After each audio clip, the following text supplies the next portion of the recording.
Hello and welcome once more to Red Gaming Tech. My name is Amata. Today is still the 14th of November, and this time I have some information regarding the sales of the Xbox One and the PS4 for October. Now, although we do expect the Xbox One price cut to change things drastically for next month, that being of course November in terms of the sales, during October the PS4 continued its streak as the best-selling next-gen console in the US. Now, this was announced officially by Sony, and as usual, they were drawing on NPD Group's monthly report. However, there is one thing to keep in mind that I kind of alluded to just a moment ago.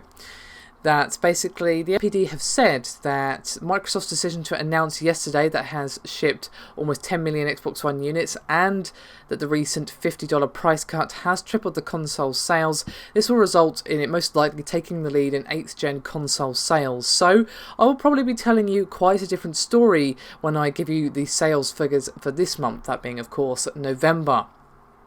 Now, we have some comments from the NPD Group's Liam Callahan, who said, quote, October 2014 marks the first 12 months of sales for the Xbox One and PS4, and after the first year, these consoles have had a great start as cumulative sales are currently over 70% higher than the combined first year totals of the Xbox 360 and PS3.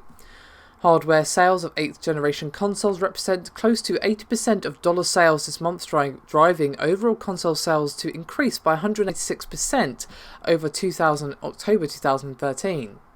Now, we don't have a response yet from Microsoft to the NPD October report. However, Nintendo came through with the announcement that Super Smash Bros. 3DS has reached 1.2 million sales in the US, making it the best-selling handheld game of 2014 to date. Now, it's also the 10th 3DS game to pass 1 million sales, which is joining the ranks of the mighty Mario Kart 7, Super Mario 3D Land, Super Mario Bros. 2, Pokemon X, Pokemon Y, Ocarina of Time 3D, Luigi's Mansion, Dark Moon, Animal Crossing New Leaf, and The Legend of Zelda: A Link Between Worlds. Now, do remember that this is just the US. So do keep that in mind with all of these figures, regardless of platform. When NPD do figures, it is just for US. Now, as for the Wii U, Nintendo unfortunately didn't give us hard numbers, but said that year over year Wii U hardware sales have grown 47% and software sales 84%. Now, as for software and hardware sales, total industry spend was pretty much flat year on year. Hardware grew 59% and accessories grew 22%, but was unfortunately offset against a 28% decline in software sales. Now, NPD attributed the lower software spend to the declining sales of 7th generation console game, as well as weaker performances from new releases. And Liam Callahan once more said, quote, games that launched this month sold 42% fewer units than the games that launched in October 2013.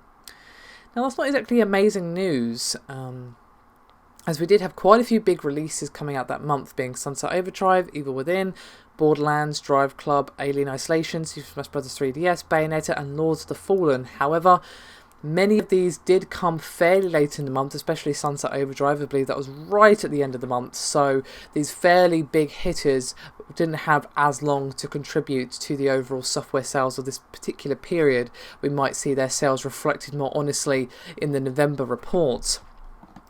In case you're wondering, I also have the top 10 best-selling games, which unsurprisingly we have NBA 2K15 at number 1, Smash Bros. 3DS at number 2, Evil Within at number 3, Borderlands pre-sequel at 4, Destiny at 5, Skylanders Trap Team at 6, FIFA 15 at 7, Madden NFL 15 at 8, Middle-earth Shadow of Mordor at 9, and number 10 is Minecraft.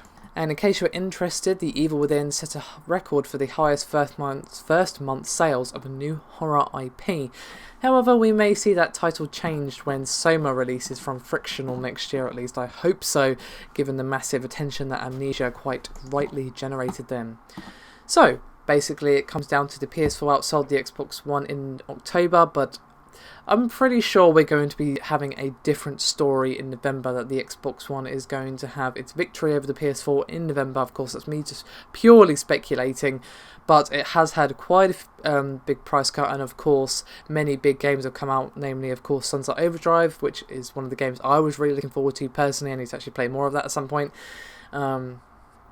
So yeah, overall, console's doing fairly well. I do wish Microsoft would give us some hard figures as to what the consoles actually sold, and same for Sony, to be fair. They haven't actually said exactly what they sold, just that they sold more than the Xbox One. But as I said, November, I think we're going to be seeing a different story, but of course we won't know for quite some time. But as soon as I do hear, I of course will be there to let you know. I'll see you next time.